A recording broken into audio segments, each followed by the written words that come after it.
Jadi kan kita dapat materi tentang latar belakang perubahan peraturan perundang-undangan tindakan pidana korupsi serta perbuatan korupsi yang dilarang. Nah, sebelum kita masuk ke dalam diskusi tentang korupsi itu kan kita juga harus tahu nih sejarah pemberantasan korupsi itu gitu. Sejarah pemberantasan korupsi itu yang cukup panjang di Indonesia menunjukkan bahwa pemberantasan tindakan pidana korupsi memang membutuhkan penanganan yang ekstra keras dan membutuhkan kemampuan dalam berpolitik yang sangat besar dan serius dalam pemerintahan yang berkuasa. Terus kita juga perlu lebih tahu gitu dari sekedar melahirkan suatu peraturan perundang-undangan dengan menerapkan ketentuan yang diatur di dalam undang-undang dengan cara mendorong aparat penegak hukum yang berwenang untuk memberantas korupsi. Terus juga kita tuh hukum negara ini juga tak harus ibarat itu harus tegas lah dalam menanggapi kasus korupsi yang ada di negara kita nih gitu. Tak cuma hanya digantung sementara, maksudnya itu kasusnya itu digantung misalnya Bang Andre gitu kan, Bang Andre ini dia korupsi gitu. Kasusnya tuh tapi kasus dia nih tadi tuh digantung malah ditimbun sama kasus yang lain gitu. Seharusnya kan harus diselesaikan dulu nih, soalnya ini masalah menyangkut keuangan negara kita gitu. Terus korupsi ini juga terbagi beberapa bentuk korupsi kan. Yang pertama tuh ada yang merugikan keuangan negara. Terus ada juga yang suap menyuap. Ada juga dalam segi penggelapan dalam jabatan. Ada juga segi dari pemerasan. Ada juga segi dari pembuatan kecurangan. Sama yang terakhir, kalau yang terakhir tuh gratifikasi. Kasus korupsi terbesar di Indonesia tuh ada 3. Yang pertama Surya Darmadi dengan kerugian 78 triliun. Terus yang kedua ada mega korupsi Al Sabri namanya. Itu tuh senilai 23 triliun. Sama yang terakhir Jiwasraya dengan kerugian negara masing-masing 17 triliun. Nah, di situ juga ada peraturan perundang-undangan tentang tindakan pidana korupsi. Itu tuh kalau tak salah aja ada terbagi menjadi 12. Dia kan sebelumnya ada kirim tuh materi ya kan. Gimana tanggapan kalian tentang 12 peraturan perundang-undangan tuh? Dari artikel yang aku baca sih sejarah itu tidak mencatat banyak perkara tindak pidana korupsi pada periode 1960 sampai 1970. Itu tidak diketahui apakah karena undang-undang tahun 1960 tersebut efektif atau karena pada periode lain sesudahnya memang lebih besar baik kuantitas maupun kualitasnya. Terus dalam periode 1970-an, Presiden membentuk Komisi 4 dengan maksud agar segala usaha memberantas korupsi dapat berjalan lebih baik, efektif, dan efisien. Selanjutnya tuh undang-undang, menurut artikel yang saya baca tuh Undang-Undang Nomor 31 Tahun 1999 tentang pemberantasan tindak pidana korupsi. Lahirnya undang-undang tersebut dilatar belakangi oleh 2 alasan, yaitu sesuai dengan bergulirnya Orde Reformasi, dianggap perlu meletakkan nilai-nilai baru atas upaya pemberantasan korupsi. Dan undang-undang sebelumnya yaitu Undang-Undang Nomor 3 Tahun 1971 dianggap sudah terlalu lama dan tidak efektif lagi. Menurut kalian yang lain?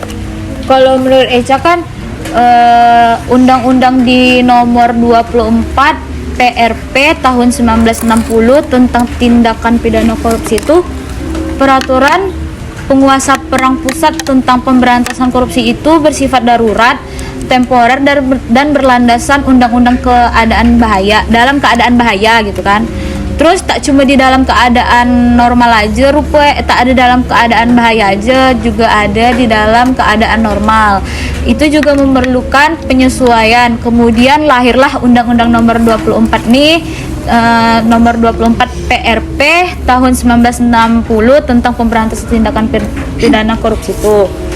Terus juga Eca juga ada baca di Undang-Undang Nomor 3 tahun 1971 tentang pemberantasan tindakan pidana korupsi. Sejarah tidak mencatat banyak perkara tindakan pidana korupsi pada periode 1960 sampai 1970. Tidak diketahui apakah karena Undang-Undang tahun 1960 itu efektif atau karena pada periode lain sesudah memang lebih besar baik kuantitas maupun kualitasnya, atau dalam periode 1970-an tuh Presiden membentuk Komisi 4 dengan maksud agar segala usaha memberantas korupsi dapat berjalan lebih efektif dan efisien. Kalau menurut teman-teman yang lain kayak mana? Ini saya Andre, karena kan ada baca lagi nih, ada di suatu artikel yaitu dari TAP MPR nomor 9 garis miring MPR garis miring lagi 1998 tentang penyelenggaraan negara yang bersih dan bebas korupsi, kolusi dan nepotisme. Melalui penyelenggara ini kan sidang umum istimewanya itu diusulkan pada TAP nomor 9 garis miring MPR garis miring 1998 tentang penyelenggaraan negara yang bersih dan bebas korupsi, kolusi dan nepotisme. TAP MPR ini di dalamnya memuat banyak amanat untuk membentuk perundang-undangan yang akan mengawal pembangunan orde reformasi, termasuk amanat untuk menyelesaikan masalah hukum atas diri yang pada waktu itu mantan Presiden Soeharto beserta kroni-kroninya. Terus selanjutnya ini ada lagi yaitu Undang-Undang Nomor 28 Tahun 1999 tentang penyelenggaraan negara yang bersih dan bebas korupsi, kolusi dan nepotisme kembali. Yaitu lahirnya undang-undang ini memperkenalkan suatu terminologi tindak pidana baru atau kriminalisasi atas pengertian kolusi dan nepotisme. Kolusi sebagai tindak pidana yaitu kerjasama secara melawan hukum antar penyelenggara negara atau antara penyelenggara negara dari pihak lain dan yang merugikan orang lain, masyarakat dan atau negara. Sedangkan tindak pidana nepotisme itu didefinisikan sebagai setiap perbuatan penyelenggaranya itu negara secara melawan hukum yang menguntungkan kepentingan keluarganya dan atau kroninya di atas kepentingan masyarakat, bangsa dan negara, yaitu untuk dirinya sendiri gitu. Mungkin ada dari teman-teman lagi yang ada lainnya gitu kan? Kalau menurut dia Undang-Undang Nomor 31 Tahun 1999 tentang pemberantasan tindak pidana korupsi. Di situ lahirnya Undang-Undang Pemberantasan Korupsi Nomor 31 Tahun 1999 dilatar belakangi oleh dua alasan, yaitu sesuai dengan bergulirnya orde reformasi dianggap perlu meletakkan nilai-nilai baru atas upaya pemberantasan korupsi, dan undang-undang sebelumnya yaitu UU Nomor 3 Tahun 1971 dianggap sudah terlalu lama dan tidak efektif lagi. Dan ada juga Undang-Undang Nomor 28 Tahun 2001 tentang perubahan atas Undang-Undang Nomor 31 Tahun 1999 tentang pemberantasan tindak pidana korupsi. Undang-Undang Nomor 20 Tahun 2001 merupakan undang-undang yang lahir semata untuk memperbaiki kelemahan dan kekurangan undang-undang terdahulu. Sebagaimana telah disebutkan di atas, beberapa kelemahan tersebut kemudian direvisi di dalam undang-undang baru. Adapun revisi atas kelemahan Undang-Undang Nomor 31 Tahun 1999 itu yang pertama, penarikan pasal-pasal perbuatan tertentu dari KUHP. Yang kedua, pengaturan alasan penjatuhan pidana mati. Dan yang terakhir, dicantumkannya aturan peralihan yang secara tegas menjadi jembatan antara undang-undang lama yang sudah tidak berlaku dengan adanya undang-undang baru. Menurut Tika ada juga baca di Google kan tentang Undang-Undang Nomor 30 Tahun 2002 tentang Komisi Pemberantasan Tindak Pidana Korupsi. Di sini nih lahirnya Undang-Undang Nomor 30 Tahun 2002 merupakan amanat dari Undang-Undang Nomor 31 Tahun 1999 kan, yang menghendaki dibentuknya suatu Komisi Pemberantasan Tindak Pidana Korupsi sebagai suatu tindak pidana yang bersifat luar biasa, extraordinary crime. Pemberantasan korupsi ini dianggap perlu dilakukan dengan cara-cara yang juga luar biasa. Dan itu ada satu lagi Tika baca Undang-Undang nomor 1 tahun 2006 tentang pengesahan United Nations Convention Against Corruption tahun 2003. Merajalelanya korupsi ini ternyata tidak hanya di Indonesia, tetapi juga hampir di seluruh belahan dunia.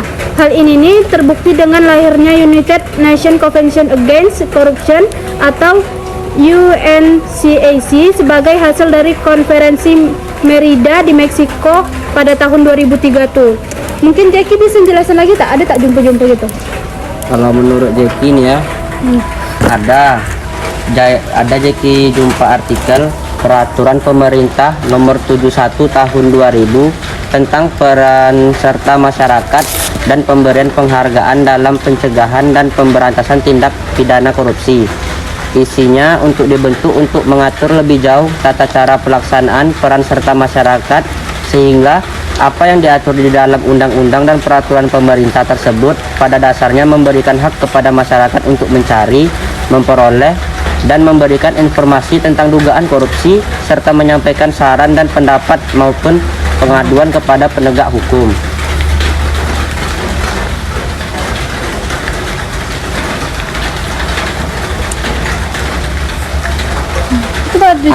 Ada juga yang kedua nih, Instruksi Presiden nomor 5 tahun 2004 tentang percepatan pemberantasan korupsi.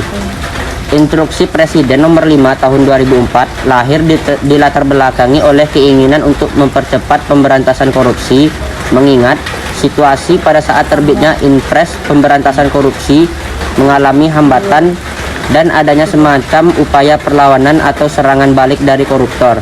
Presiden mengeluarkan 12 instruksi khusus dalam rangka percepatan pemberantasan korupsi. Menurut Jeki begitu. Banyak juga ya. Terus ada juga tentang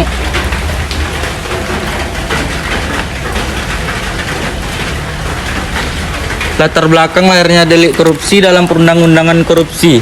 Yang pertama itu ada delik korupsi yang dirumuskan oleh pembuatan undang-undang. Terus yang pertama yang itu hanya meliputi 4 pasal, yaitu pasal kedua, pasal 3, pasal 13 dan pasal 15 Undang-Undang Nomor 31 Tahun 1999 Junsto. Selanjutnya, namun jika diperhatikan, apa yang diatur dalam pasal 15 bukanlah murni rumusan murni pembuatan undang-undang. Selanjutnya itu yang kedua itu ada delik korupsi yang diambil dari KUHP. Delik korupsi tersebut yang ditarik secara mutlak dari KUHP. Yang pertama ada delik yang diambil dari KUHP dan diadopsi menjadi delik korupsi. Selanjutnya dari KUHP menjadi tidak berlaku. Dan yang terakhir itu ada pasal 5 sampai dengan pasal 12 Undang-Undang Nomor 31 Tahun 1999 Junsto. Dan yang selanjutnya itu ada delik korupsi yang ditarik tidak secara mutlak dari KUHP. Yang pertama ada delik yang diambil dari KUHP dengan syarat keadaan tertentu. Dan yang kedua itu ada delik KUHP tetap berlaku dan dapat diancamkan kepada seorang pelaku. Dan yang ketiga pasal 23 Undang-Undang Nomor 31 Tahun 1999 Pemberantasan Tindak Pidana Korupsi. Mungkin dari yang lain masih ada lagi? Ada juga pasal 2, yaitu ketentuan pasal 2 perbuatan korupsi yang dilarang. Memperkaya diri, memperkaya orang lain atau memperkaya suatu korporasi yang mana dilakukan dengan cara melawan hukum. Perbuatan yang bertujuan menambah aset harta kekayaan dengan melawan hukum yang berlaku. Terus ada ini lagi, ada yang saya baca, yaitu adalah pasal 3 melarang perbuatan mengambil atau mencari untung. Yang itu mengambil atau mencari keuntungan yang dilakukan dengan cara menyalahgunakan kewenangan, kesempatan atau sarana. Mungkin hanya itu saja. Ada yang dapat dibaca lagi kan?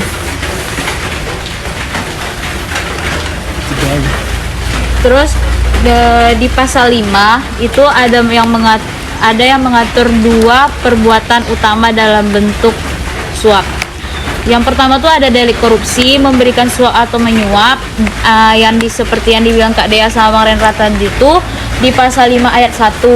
Terus yang kedua ada delik korupsi yang menerima suap, pasal 5 ayat 2.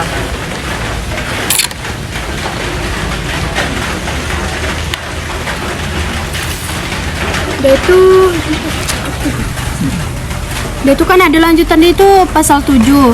Nah, larangan ini nih larangan untuk melakukan hal curang, perbuatan yang tidak sesuai dengan apa yang seharusnya kita lakukan berdasarkan ketentuan umum dan peraturannya. Contohnya itu seperti mengurangi kualitas dan atau kuantitas bangunan, mengurangi kualitas atau kuantitas barang. Pasal 8. Melarang perbuatan penggelapan dalam jabatan. Yang pertama, menggelapkan uang atau surat berharga yang disimpan karena jabatannya. Yang kedua, membiarkan uang atau surat berharga tersebut diambil atau digelapkan oleh orang lain. Terus gimana menurut kawan-kawan, ada tak lagi tambahan tentang mengenai korupsi menurut pendapat kawan-kawan sendirilah gitu? Mungkin itu aja lah yang kalau aku dapat baca ya, itu kayak dari artikel itu aja yang aku dapat baca. Mungkin ada yang lain. Oh iya, lupa. Ada di pasal 9 tindakan pidana korupsi yang mengatur perbuatan pegawai negeri atau penyelenggaraan negara dengan sengaja memasukkan buku-buku atau daftar khusus untuk pemeriksaan administrasi seperti pembukuan akuntansi dan keuangan buku inventaris gitulah ha. Ada juga pasal 10 terdiri atas 3 perbuatan. Yang pertama, pegawai negeri yang dengan sengaja merusak data atau suatu daftar yang digunakan untuk meyakinkan atau membuktikan di muka pejabat yang berwenang. Yang kedua, ada pegawai negeri yang membiarkan orang lain melakukan perbuatan yang diatur dalam pasal 10A. Yang ketiga, pegawai negeri yang membantu orang lain melakukan perbuatan yang dilarang oleh pasal 10A.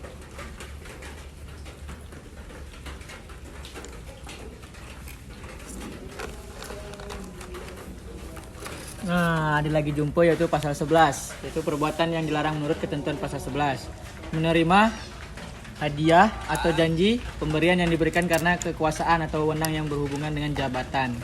Itu dia itu kayak ngasih wewenangan tapi di kekuasaannya digunakan. Oh gitu. Di pasal 12 nih juga sama sih dengan pasal 11, pegawai negeri itu atau penyelenggaraan negara itu pada prinsipnya dilarang menerima hadiah atau janji. Contohnya, pejabat yang menerima pemberian dari seseorang karena telah melepaskan seseorang tidak memenuhi syarat atau rekrutmen pegawai gitu.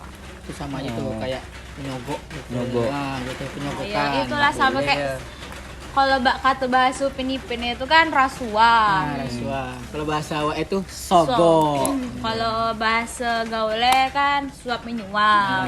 Cuma itulah jadinya kan. Nah, ini pembahasan yang terakhir nih. Di sini kan ada yang namanya gratifikasi. Sebuah pemberian yang diberikan atas diperolehnya suatu bantuan atau keuntungan. Nah, saya nak nanya nih sekarang sama Bang Zeki. Kalau menurut Bang Zeki kayak mana? Kalau menurut Jeki ya, sebuah pemberian yang diberikan atas diperolehnya suatu bantuan atau keuntungan. Gratifikasi diatur dalam pasal 12B ayat 1. Gratifikasi adalah pemberian. Gratifikasi diatur dalam pasal 12B ayat 1. Gratifikasi adalah pemberian dalam arti luas, yakni meliputi pemberian uang, barang rabat diskon, komisi, pinjaman tanpa bunga, tiket perjalanan, fasilitas lainnya. Nah, jadi gimana dari kawan-kawan? Ada lagi pendapat lain? Mungkin segitu aja lah. Segitu aja lah kan. Mana tahu nanti besok pas presentasi ada teman-teman yang mungkin yang membantu. Iya. Kami persilahkan menambahkan gitu. Itu persilakan. Nah, Berarti nanti kesimpulan tentang diskusi kita hari ini nanti kita masukin ke PPT. PPT nanti bisa pun nanti ada teman-teman yang ingin membantu memberikan kesimpulan, kita persilahkan gitu. Oke.